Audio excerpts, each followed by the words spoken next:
Hi, friends. Happy Sunday. Kathy and I are coming again to talk about dating and relationships, specifically to mid singles. Although, if you're married and dating your spouse and want ideas for how to make your relationship better, you're welcome to tune in. If you're a young person dating, what we say might have some application to you too. So, we welcome everyone who's listening in. And today we want to talk about a subject that we consider kind of special, and it's about love stories. If you were divorced at one time, what once felt like a beautiful love story maybe feels a little poisoned. And we want to kind of help to, to get beyond that. And if you have never been married and maybe have never had a love story, you feel a little disappointed. We've all probably watched movies and read books and whatever where there's these great love stories, and you want to be in one of those. And so we want to talk kind of about creating your own love story, writing your own love story, not as a work of fiction, but as a work in progress, as a work of construction. And I'd like to ask Kathy to start off by explaining what is the law of attraction, and what application that might have to dating relationships and to creating your love story in advance. The law of attraction, simply put, is what you focus on, you get more of. And it's such a simple concept and yet very complex in application, especially in the world of dating, because we often think that what we're thinking about is fact. We think that what we're feeling is based on those facts, but we really steer what we focus on, and we get more of it as we focus on it. And if we've been disappointed, we might focus on that disappointment because it happens over and over, and then it's self-fulfilling. And the only way to turn that around is to find those moments that can prove that we're experiencing something good in that area, and then focus on it and really hold on to it and be willing to create more of that experience, and then it can start spinning in the other direction the way we want it to. I want to also add to that, to what Kathy just said, all of which I agree with. I have a friend that recently said that she doesn't believe in the law of attraction, that she thinks it cheats the law of the harvest. And the way that she defines the law of attraction in that context is to say that it's basically just thinking thoughts and passively waiting for things to show up in your life. And we don't necessarily see it that way. No, we definitely don't see it that way. We believe that action paired with intention and with a willingness to see the positive is what creates your life the way you want it, rather than because the law of attraction is always working no matter what you're focused on. It just depends on if you're aware of it and if you're intentionally choosing what you want to be creating to focus on, rather than just focusing on whatever happens to come to mind and then creating more of that. Yeah, I mean, if you think about the law of the harvest just as an example, a farmer who wants to reap a harvest isn't just going to sit in his house and think about plants growing and imagine himself out there planting. He's going to go out there and sow. He's going to plant plants. But how can you do that without focusing on planting, without focusing on the harvest that you're going to reap? And the idea then is what you focus on, you get more of, and the farmer focusing on planting and having a good farm is going to have a better farm than one who's not focused on that. And it's sort of a easy natural law to understand in that sense. It's also, there's an element of faith, that faith to move mountains and whatever. Um, we like to talk about how miracles happen through faith, and they don't generally happen just passively sitting and thinking. The thinking and envisioning part of it is important, but then there's also taking action and allowing God to take a hand Our friend Brandy Vega is fond of saying that God cannot guide your footsteps when you're standing still. Or Brent Barlow, the family therapist, who wrote a number of great books, says that God cannot steer a parked car. And so The law of attraction in action is really applying to every portion of your life, not just dating, of course, but your business life, your family life. I think we all can think of times in our childhood when, we were wronged and we feel slighted or abused or mistreated. And we can also think, probably most of us can think of times that were good, and how we have our family relationships will depend on what we choose to remember and what we choose to focus on. That's just one example outside of dating, of the way that law of attraction works. Kathy and I were talking today as we were driving to church about this idea, and we were talking with our boys, and I brought up something from Lehi's dream, and specifically referring to the water that he saw, and this is 1 Nephi 12:16. The angel spake unto me, that's Nephi, saying, Behold, the fountain of filthy water, which thy father saw, yea, even the river of which he spake, and the depths thereof are the depths of hell. So these waters that he saw were filthy, and they represented hell. They were very dark, unhappy things. And then we skip ahead to chapter 15, I'm sorry, and it talks about, in verse 27, Nephi says that the water which my father saw was filthiness, and so much was his mind swallowed up in other things that he beheld not the filthiness of the water. So, and it talks about the tree of life and how all of that beauty and that desirable fruit is what he focused on. And why wouldn't he? Yeah, it was more desirable than any other fruit, it says. And so why wouldn't Lehi focus on the delicious fruit rather than the filthy water? And yet, isn't that what we do if we, as mid-singles or at any point in our life, are focused on the negative aspects of our dating journey? And yet, if we're focused on the positive, some of those negative experiences, they just kind of float by.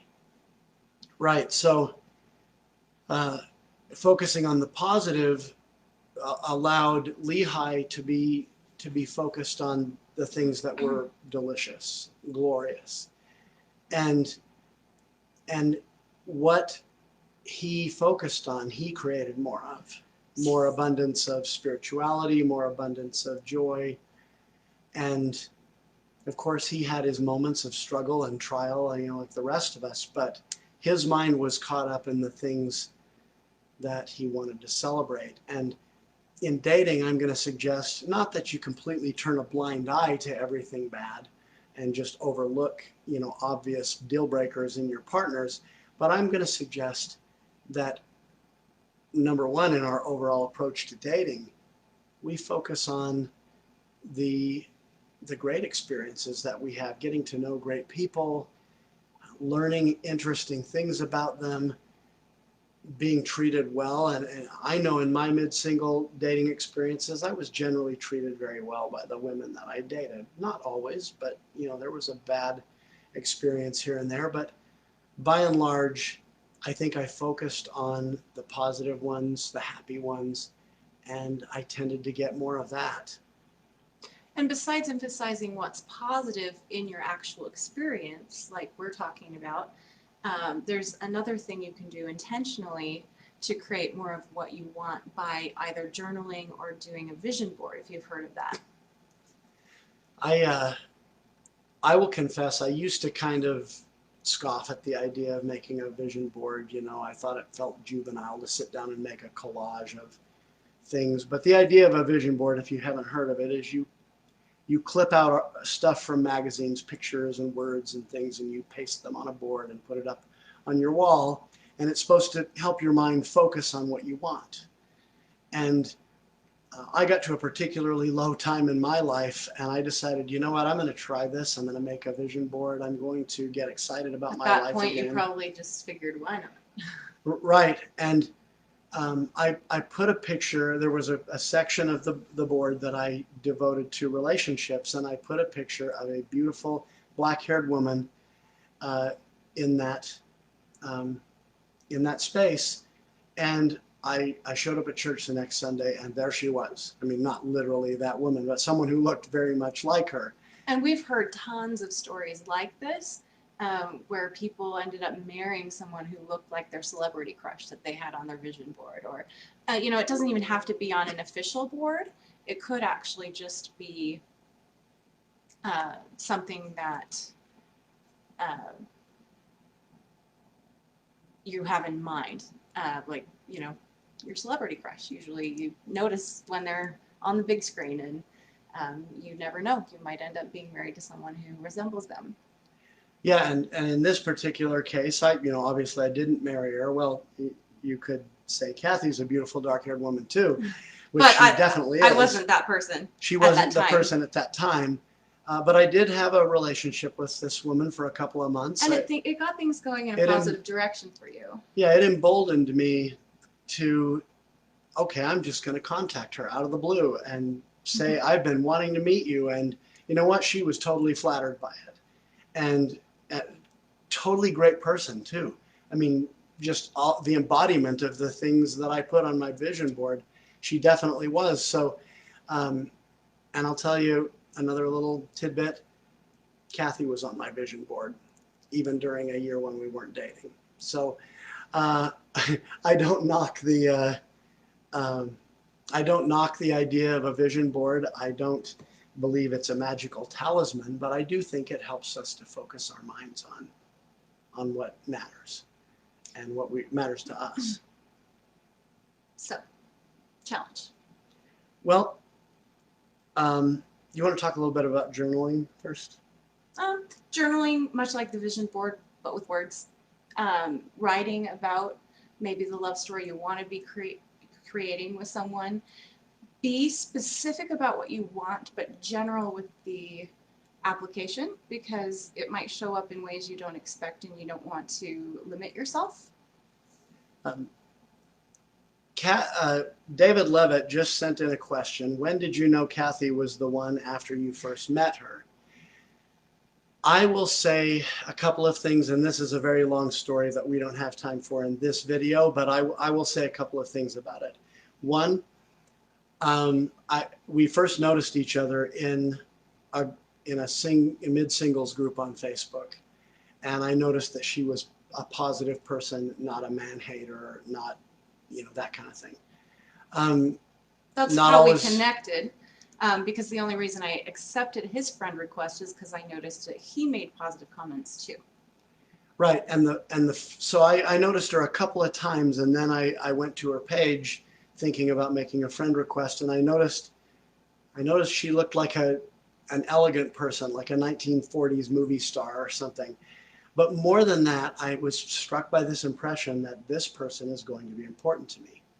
Now, I don't claim that that was a revelation that we were going to get married. I couldn't have handled that at that time anyway. But I did have this distinct impression that this woman I'd never met before, that lived an hour away from me, was going to be an important part of my life.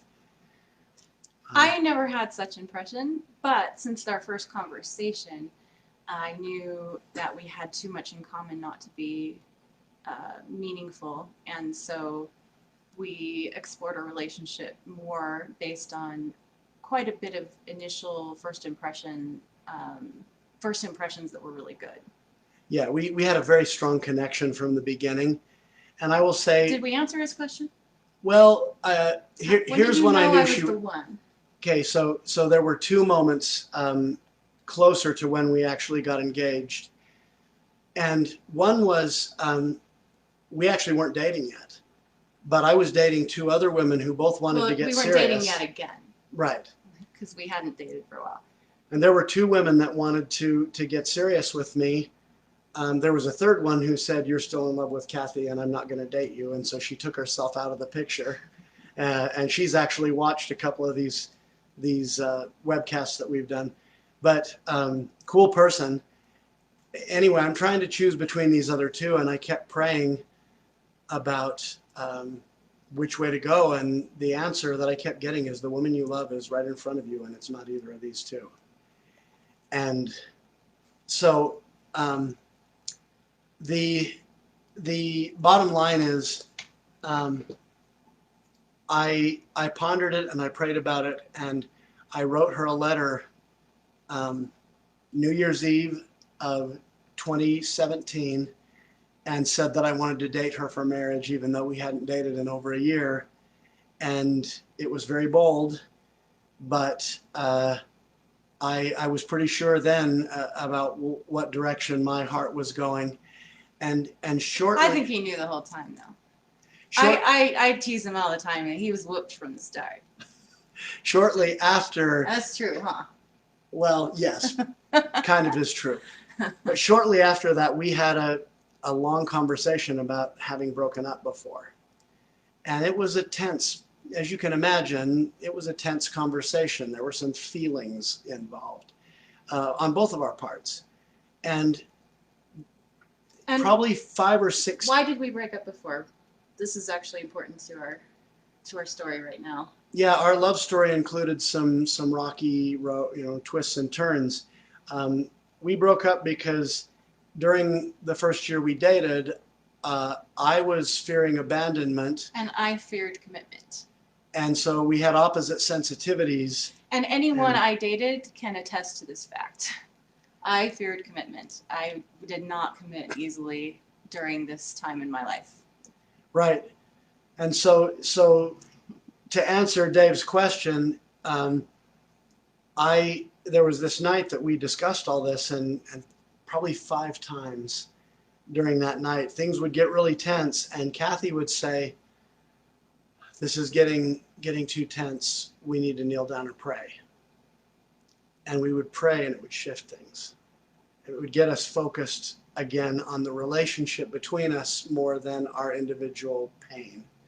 And I remember thinking distinctly one of the times when she did that, when she suggested that we kneel down and pray together, wow, this is the woman I want to marry. And I think after that, I never had any doubt that that's what I wanted. I wasn't totally sure